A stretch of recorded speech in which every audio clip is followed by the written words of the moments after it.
Hello, everyone. Time once again for the City Commissioners Report for the City of Pikeville. I'm Homer Owens, and we're welcoming into the studio today Barry Cheney, City Commissioner. Barry, welcome. Thank you, Homer. Good to be here. Good to be here with you and talk with you again. We talked about a month ago, roughly, and it looks like you're doing a round robin with the other commissioners to keep us informed. Yes, sir, we are. Very happy to have you. Let's jump right into it, Barry. You had a commission meeting on the Monday preceding this taping. Today is November 30th, so we're talking about the 28th when this commission meeting took place, and there's several items that you guys considered.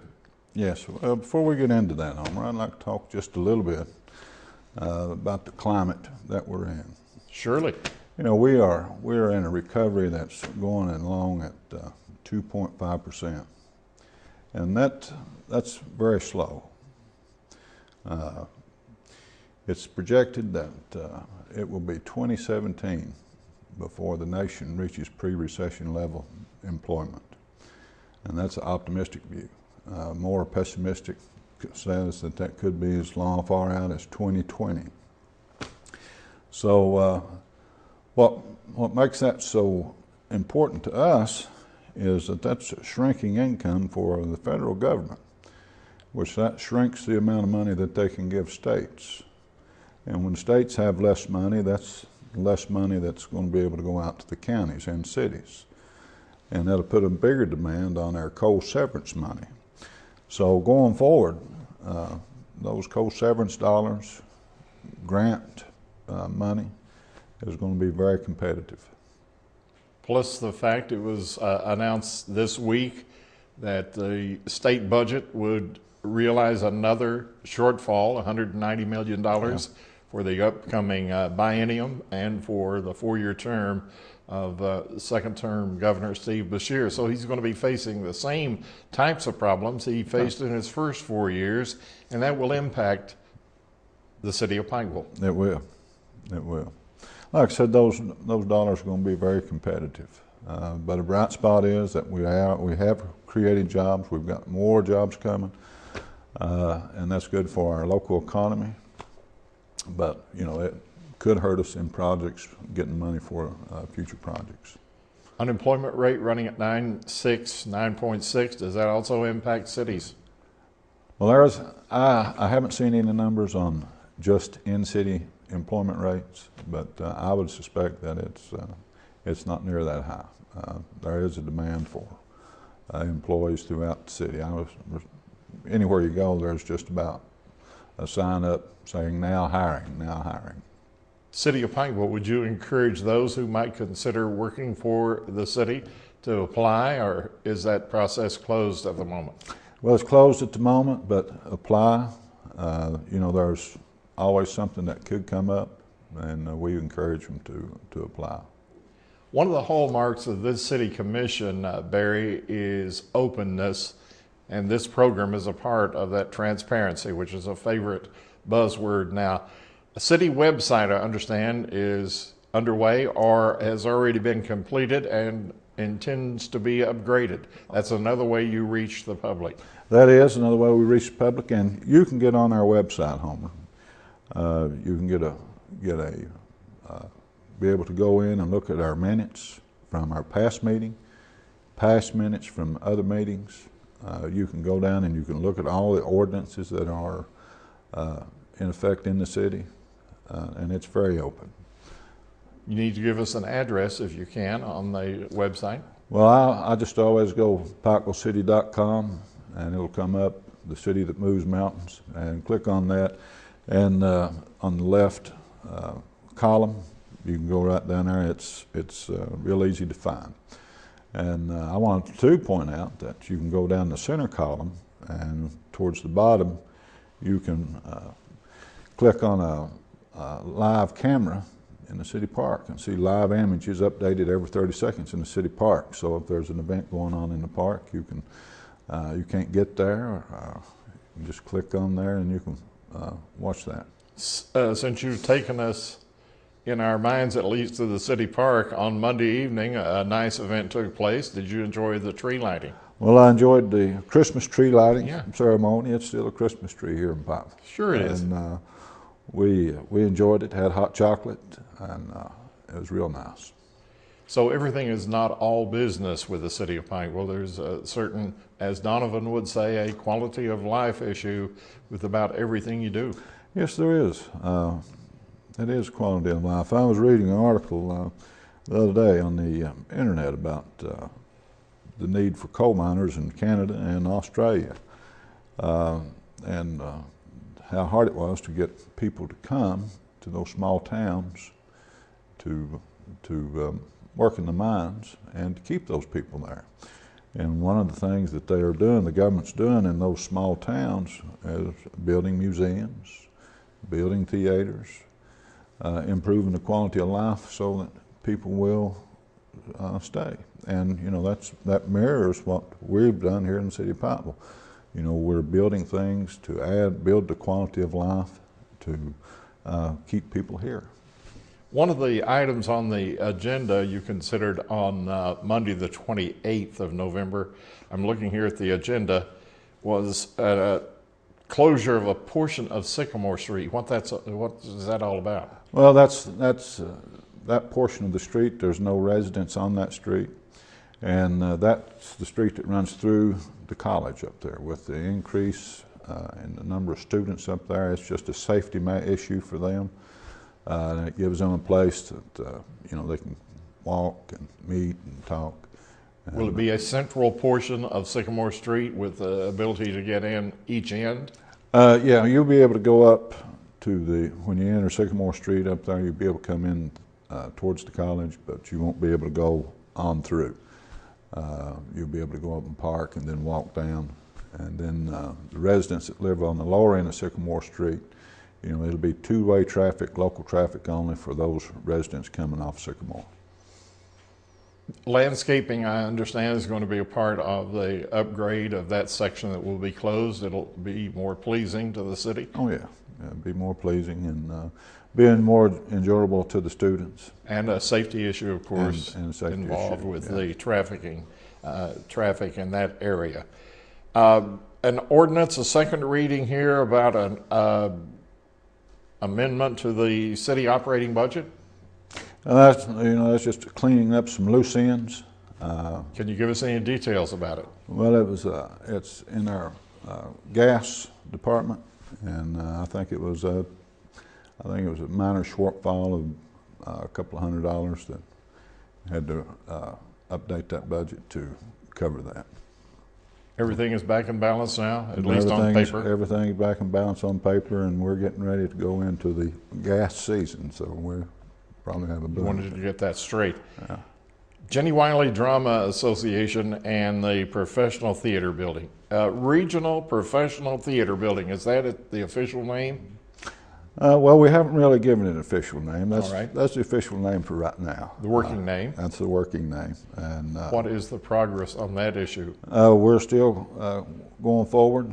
We're got an RFQ, a reference of quality for architects that we'll be voting on in our next meeting. I think it's December the 12th. So we still don't have a final cost on what that will be. We don't have a final look at what it's going to look like until we choose an architect and he gives us a few drawings. A month ago we talked, and at that point I believe you said that you were going to submit a wish list for the way you would like to see it. Yeah. That includes all the bells and whistles. Yeah. Have you had that meeting? We've not had that meeting because we have to have it with the architect. And you know, from that point on, we've got our list of bells and whistles, but we've still got to choose an architect, and then we've got to sit down with him and give that wish list to him, and let him decide, or then we'll decide what we can live with and live without. I feel like I'm being a little premature as I ask you questions about this, but I heard the Dahlhair building will be saved. Is that correct? The Dahlhair building will be saved, and it will be a part of the Jenny Wiley Theater. the theater will be built on to the Doll Harris building, with the wall facing the parking lot will be a common wall with the theater, and that'll save us a lot of money. All the bathroom facilities and future kitchen facilities will be in the Doll Harris building, and since the plumbing is there already, that's going to save us a lot of money also.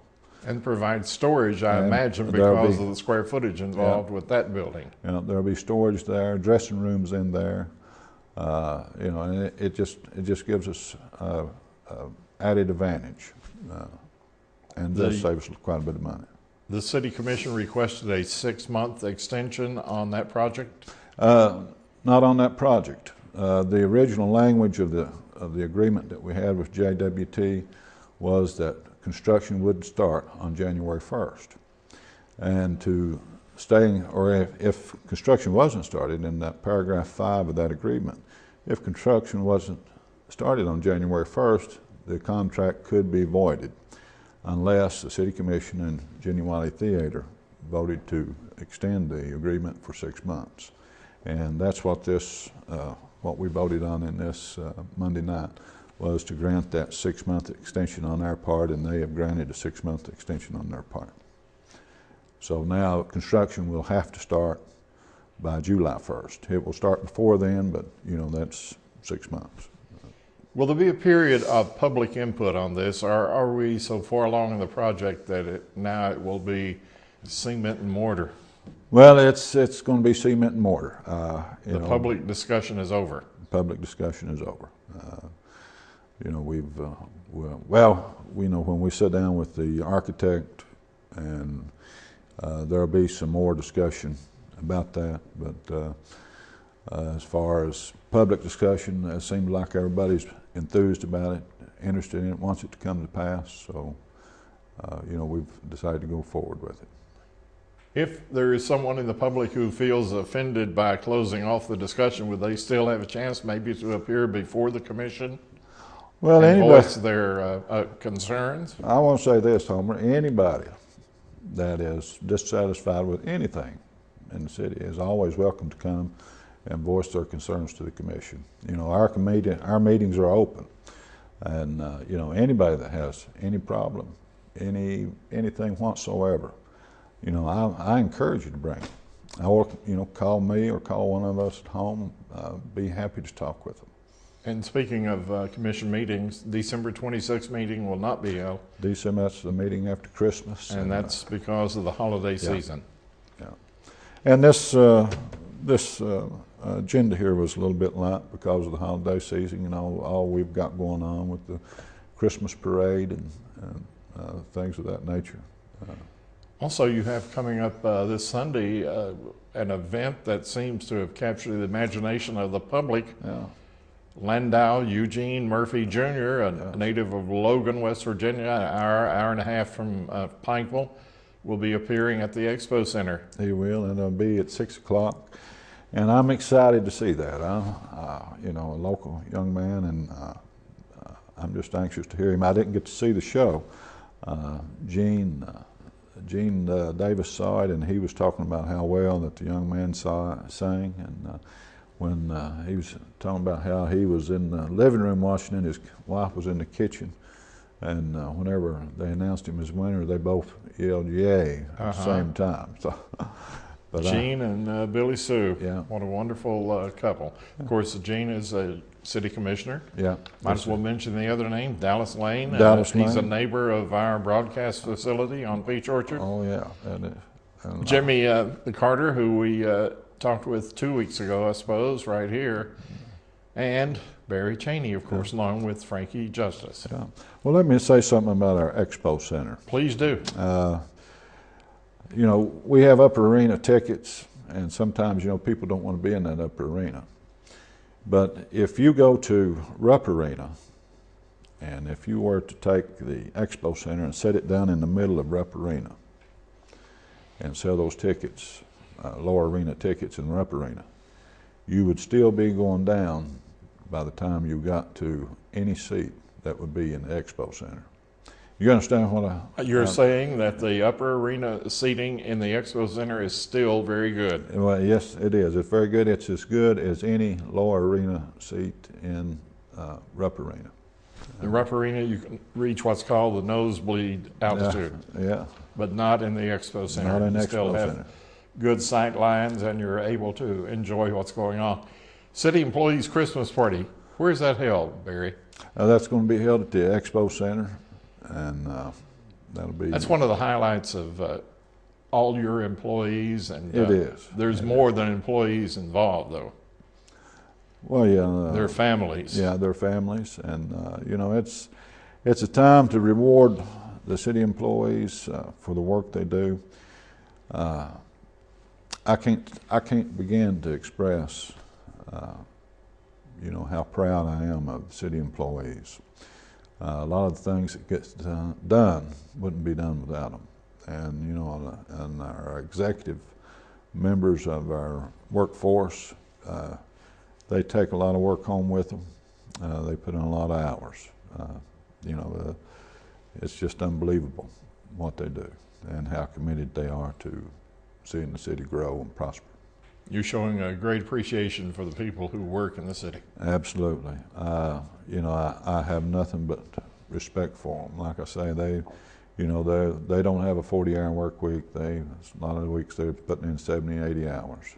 Especially if there's an event going on or budget time, audit time. You know, there's always extra work.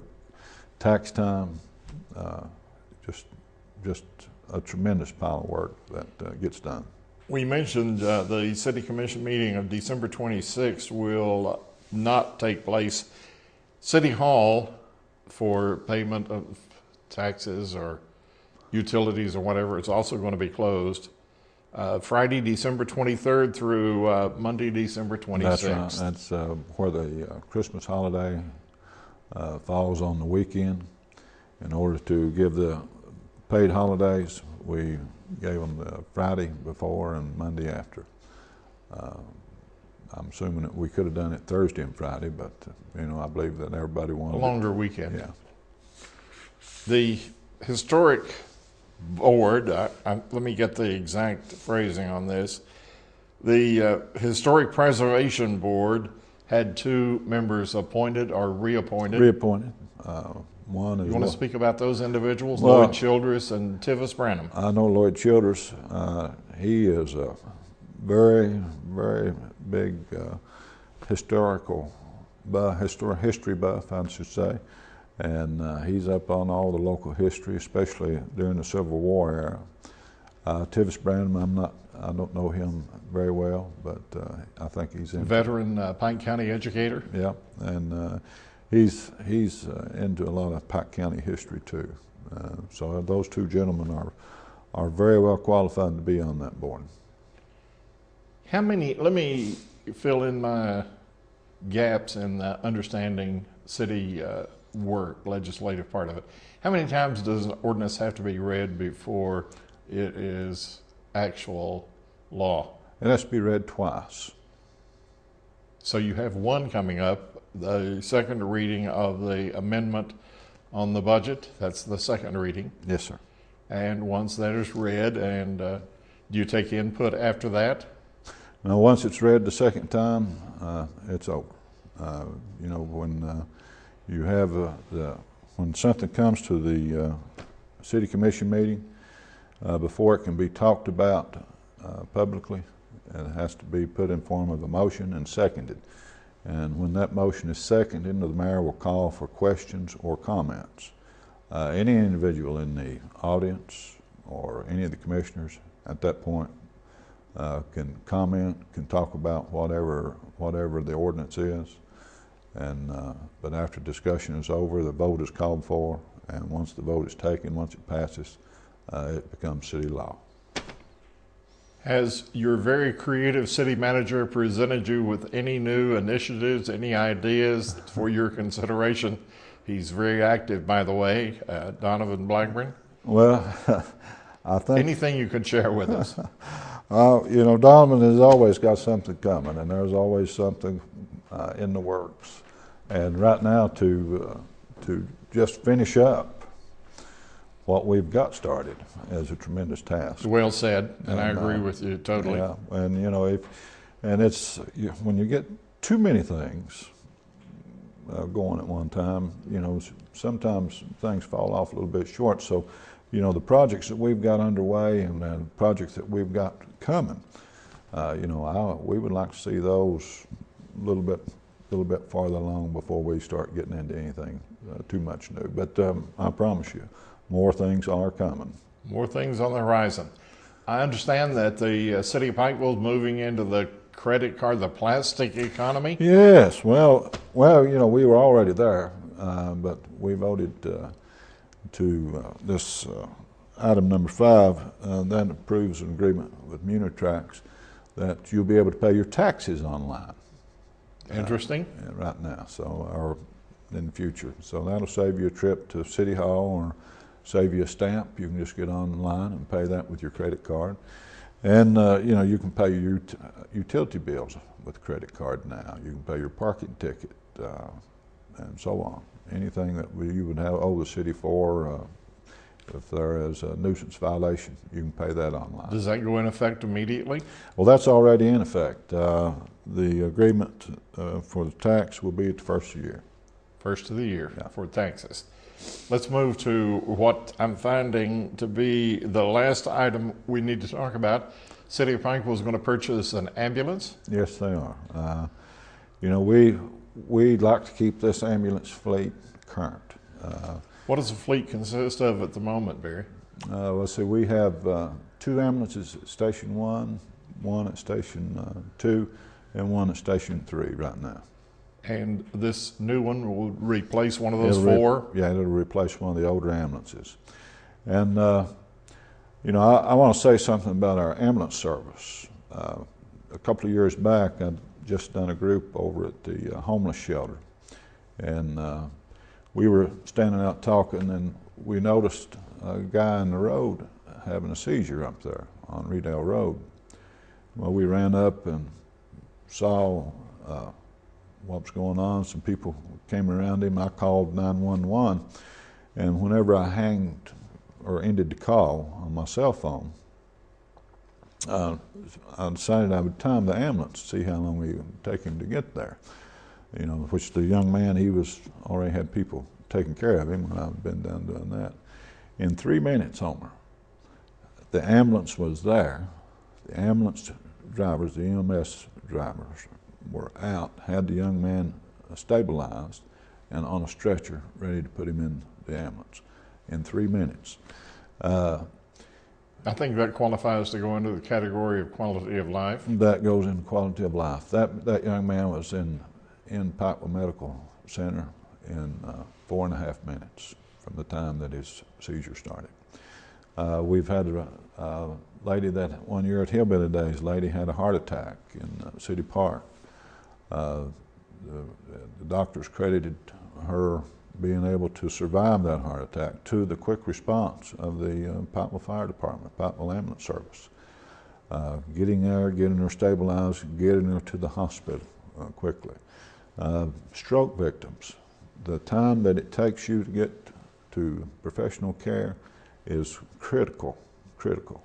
You know, I know that in the paper lately there's been some concerns about other ambulance services not providing good service, but in the city of Pikeville, we want to make sure that everybody can get an ambulance in, as quickly as possible, because it is critical to life.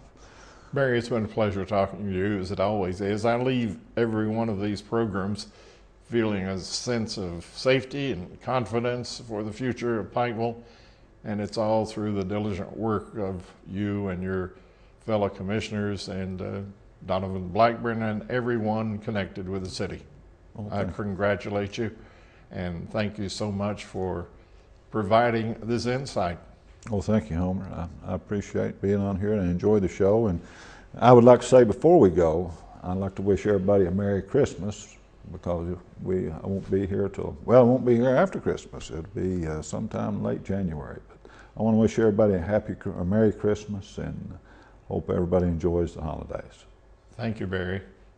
Well, it's been the City Commissioner's report for the City of Pikeville. I haven't looked at our schedule, but hopefully we'll be back, and I'm almost sure we will, to again give you insight into the operation of your city. I'm Homer Owens for Pike TV.